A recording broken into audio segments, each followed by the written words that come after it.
Good evening. आज learning के कुछ क्वेश्चन है इसे देखेंगे। ये सीटेट में लर्निंग से संबंधित क्वेश्चन रहते हैं।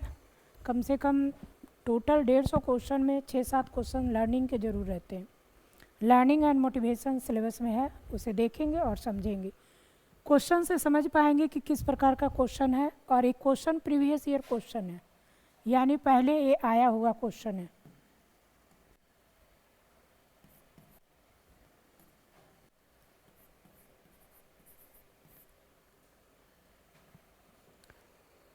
ये क्वेश्चन देखने से पता चलेगा कि किस प्रकार से हम क्वेश्चन को बना पाएंगे। अब क्वेश्चन तो आराम से बना लेते हैं, लेकिन क्वेश्चन बनाने से नहीं होता है। ये ऑप्शन किस प्रकार से हम एक्सपेल करेंगे। ऑप्शन जो है, 2 ऑप्शन लगता है कि दम से सही है, और 2 ऑप्शन तो इजी एक्सपेल हो जाते हैं।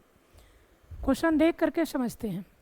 पहला जो क्वेश्चन है, अधिगम को सुसाधित करने हेतु एक अध्यापक को क्या करना चाहिए।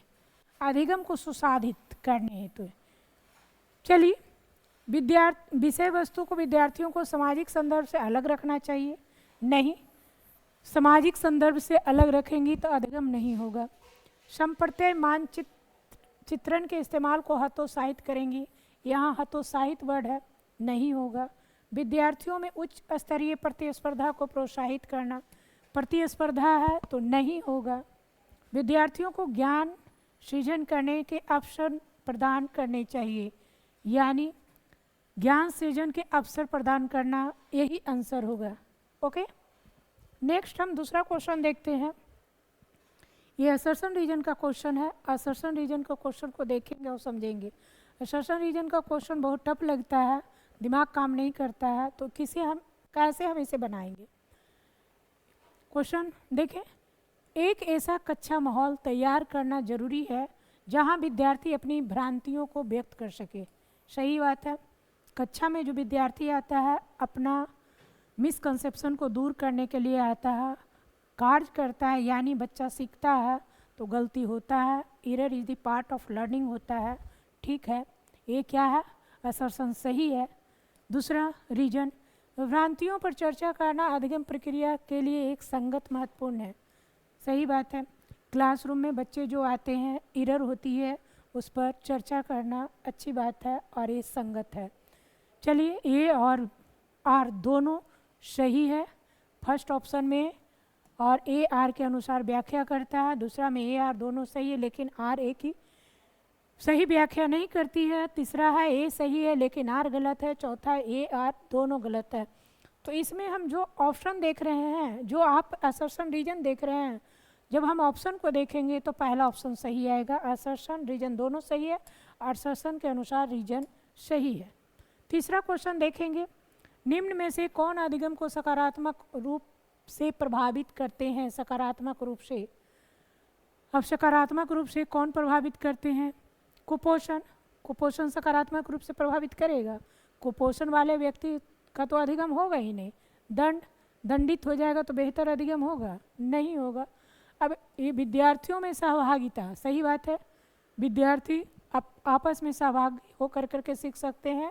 और अधिसंज्ञान यानी मेटाकॉग्निशन, अधिसंज्ञान यानी मेटाकॉग्निशन, इसके द्वारा क्या होगा, बच्चों में अधिगम सकारात्मक रूप से प्रभावित होगी। ओके, इसका आंसर क्या हो जाएगा, आपका हो जाएगा दूसरा और चौथा। ओके, दूसरा और चौथा किस में है, चौथा में है। चलिए, चौथा क्वेश्चन को देखेंगे। अधिगम सबसे अधिक प्रभावशाली अर्थपूर्ण होती है।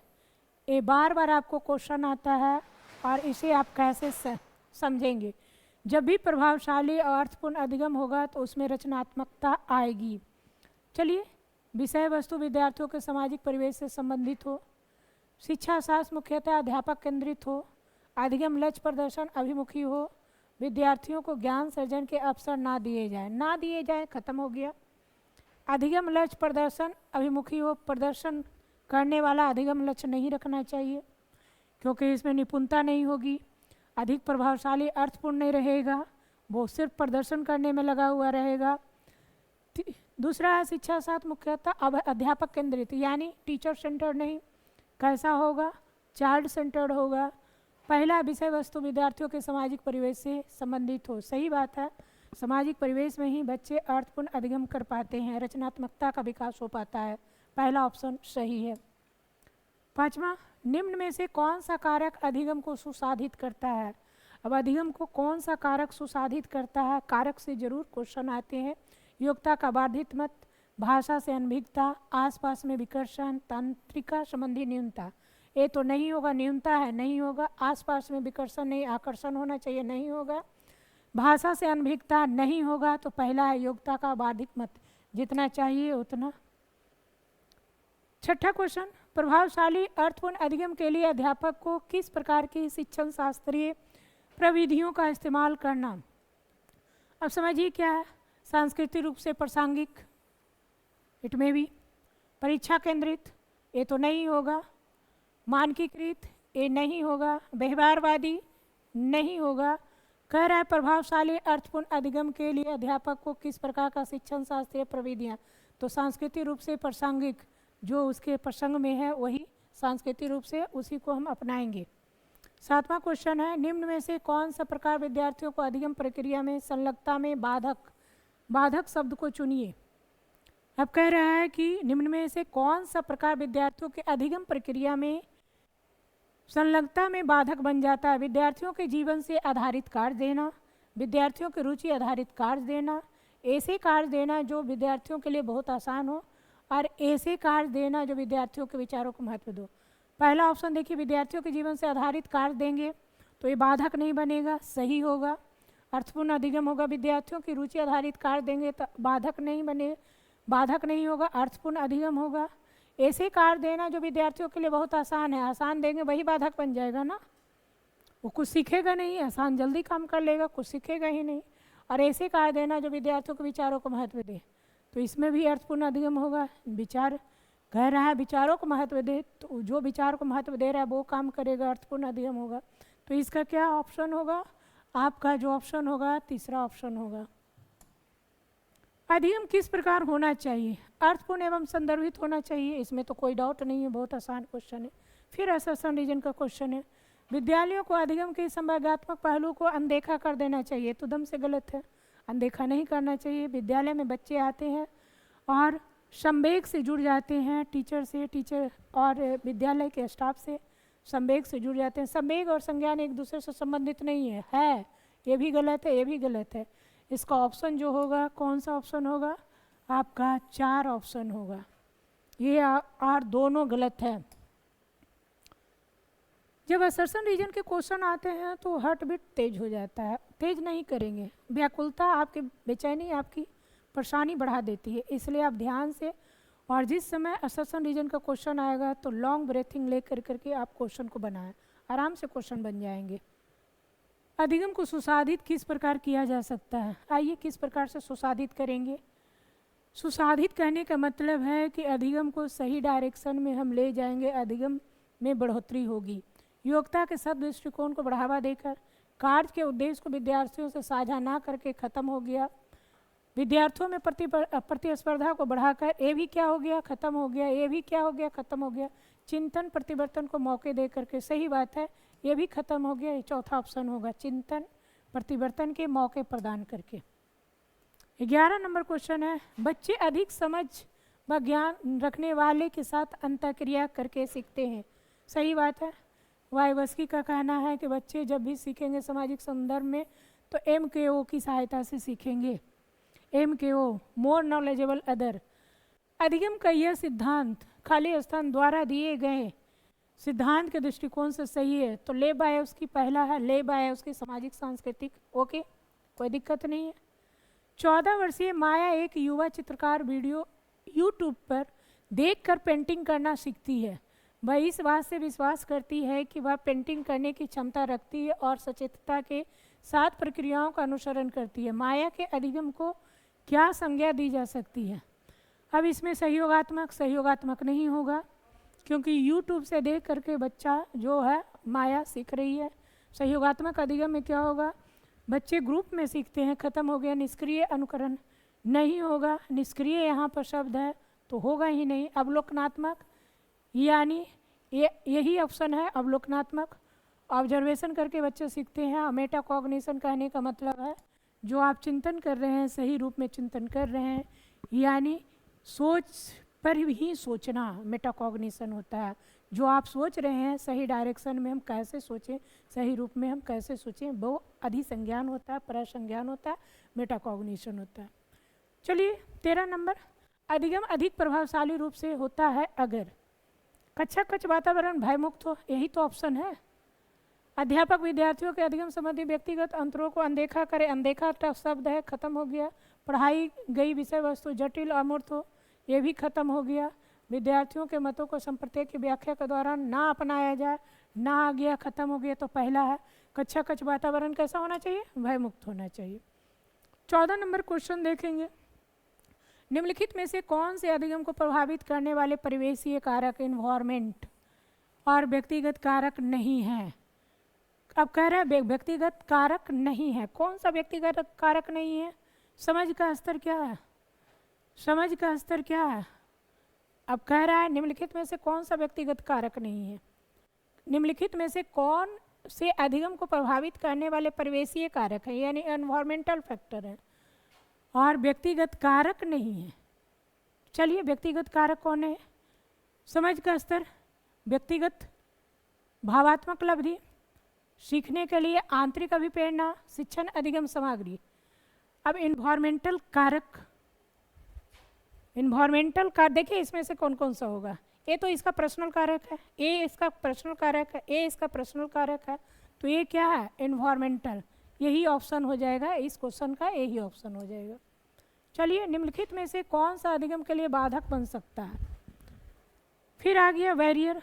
बैरियर यानी बाधक, एक क्वेश्चन को विचलित कर देता है। लचीली पाठचर्या तो बाधक नहीं बनेगा। अधिगम के लिए बहुसंवेदी उपागम नहीं। विद्यार्थियों का एक समान योग्यता के आधार पर समूहीकरण, यही ऑप्शन आपका इसका आंसर हो जाएगा। ये बाधक बन जाएगा क्योंकि जब हम ग्रुपिंग करते हैं तो डिफरेंट लोगों के बीच करते हैं। अध्यापक द्वारा रचनावादी शिक्षण शास्त्रीय प्रविधियों का प्रयोग, ये नहीं होगा, यानी इसका आंसर तीसरा होगा। एक अध्यापक को कैसे अधिगम क्रियाकलाप बनाने और संपादित करने चाहिए। एक अध्यापक को कैसे अधिगम क्रियाकलाप बनाने और संपादित करनी चाहिए जिनकी प्रवृत्ति अति अमूर्त हो। दूसरा, जो विद्यार्थियों की रुचि के अनुरूप हो। तीसरा, जो विद्यार्थियों के परिवेश से गैर अंदेशी हो, जिनका उद्देश्य सिर्फ पूर्व ज्ञान का पुनरुत्पादन हो। तो सही बात है, इसका 2 आंसर हो जाएगा, जो विद्यार्थियों को रुचि के अनुरूप हो, तब ना अधिगम क्रियाकलाप बनाने और संपादित करने चाहिए। ओके, आइए 17 नंबर क्वेश्चन देखें। अधिगम, अधिगम क्या है? संवेगों से महत्वपूर्ण रूप से प्रभावित होती है, संवेगों से प्रभावित नहीं होती। इसका पहला ही ऑप्शन है, संवेगों से महत्वपूर्ण रूप से प्रभावित होती है। सामाजिक संदर्भ से कभी कभार, खत्म हो गया, कभी कभार है। सामाजिक संदर्भ से कभी भी प्रभावित नहीं होती है, खत्म हो गया, यानी इसका आंसर क्या हो गया, पहला।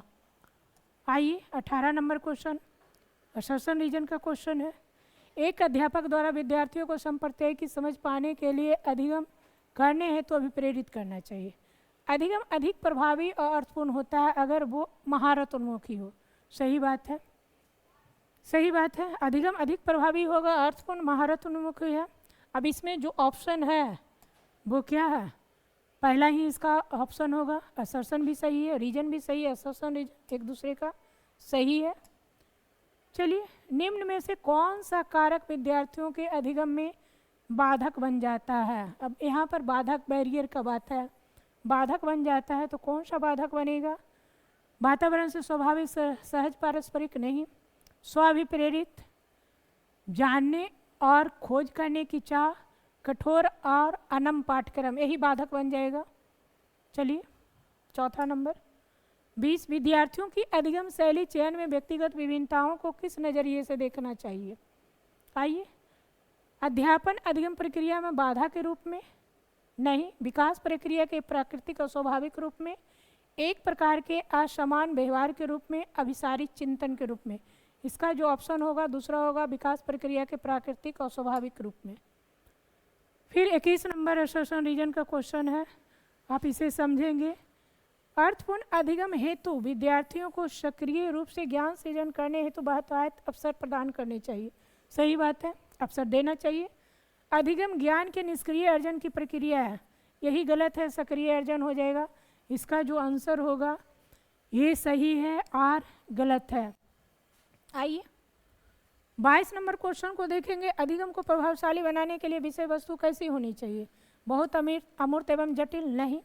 असंबंधित खंडों में प्रस्तुति, विद्यार्थियों का सामाजिक, ये भी नहीं होगा, ये भी नहीं होगा। कौन होगा? विद्यार्थियों के सामाजिक सांस्कृतिक परिवेश से संबंधित होनी चाहिए। अधिगम के सामाजिक संरचनावादी उपागम के अनुसार निम्न में से कौन सा तरीका अर्थपूर्ण अधिगम के लिए प्रभावशाली नहीं की बात है, तो एक कौन सा हो जाएगा? निष्क्रिय अनुसरण हो जाएगा। ये तीनों होता है, यही है। एक अध्यापक को अपने अधिगमकर्ताओं में से किस प्रकार के लक्ष्यों को बढ़ावा देना चाहिए? आइए, एक अध्यापक को अपने अधिगम किस प्रकार के महारत हासिल करने की दिशा में उन्मुख, यही तो सही है। ये तीनों नहीं होगा। अर्थपूर्ण अधिगम हेतु कक्षा में संस्कृति विकसित करनी चाहिए जहां विद्यार्थियों को क्या ज्ञान निर्माण करने। बहुत आसान क्वेश्चन है समय। अधिगम अधिक प्रभावशाली होता है कब होता है? विषय वस्तु अधिक जटिल हो, नहीं, खत्म है। अध्यापक और शिक्षक व्यवहारात्मक हो, खत्म है। अधिगम लक्ष्य परीक्षा केंद्रित हो, खत्म है। अधिगम का स्वभाव प्रयोगात्मक हो, यानी जो हम लर्निंग करवा रहे हैं वो क्या हो? एक्टिविटी पूर्ण हो। अधिगम के लिए सहायक वातावरण पैदा करने हेतु यह महत्वपूर्ण है। विद्यार्थियों की रुचियों को अनदेखा करें, नहीं, खत्म है। विभिन्न हिस्सेदारों जैसे माता पिता, अध्यापकों और विद्यार्थियों के बीच संप्रेषण पोषित हो। बहुत सरल, कठोर और सत्तावादी अध्यापकों को नियुक्त किया जाए, गलत है। पढ़ाने के लिए मानकीकृत पाठ्यक्रम जहाँ आएगा वो खत्म है। लचीली पाठ्यक्रम होती है तो ये भी खत्म है, इसका दूसरा ऑप्शन है। आइए नेक्स्ट। निम्न में से कौन सा कारक विद्यार्थियों को प्रभावशाली अर्थपूर्ण अधिगम में सहयोग नहीं करता है? अब कौन सहयोग नहीं करता? मानकीकृत पाठ्यक्रम क्या करेगा? सहयोग नहीं करेगा। निम्नलिखित में से अध्यापक द्वारा अपनाई गई कौन सी विधि अधिगम प्रक्रिया में विद्यार्थियों की सक्रिय भूमिका को कम महत्व देती है? इस पर ध्यान दीजिए। तो कम महत्व किस पे देती है? यानी कहने का मतलब व्याख्या, लेक्चर क्या है? निष्क्रिय है। भावनाएं क्या है? अधिगम को महत्वपूर्ण रूप से प्रभावित करती है, परंतु स्मृति पर इनका कोई प्रभाव नहीं पड़ता है। अधिगम पर किसी प्रकार का प्रभाव नहीं डालती है, लेकिन स्मृति पर प्रभावित करती है। अधिगम को महत्वपूर्ण रूप से प्रभावित करती है, साथ ही साथ स्मृति को भी प्रभावित करती है। और चौथा क्या है? ना तो अधिगम को प्रभावित करती है, ना ही स्मृति। पहली बात जानिए, भावनाएं क्या है? भावनाएं भावात्मक है। भावात्मक है तो जब ये भावात्मक क्या होता है? संवेग से जुड़ जाता है। जब आपका संवेग से जुड़ता है, आप संवेगिक होती हैं, तब अधिगम को भी प्रभावित करती हैं और स्मृति को भी प्रभावित। यानी इसका आंसर क्या हो जाएगा? अधिगम को महत्वपूर्ण रूप से प्रभावित करती है, साथ ही साथ स्मृति को ही। दर्शकों के 30 क्वेश्चन है। ओके, धन्यवाद।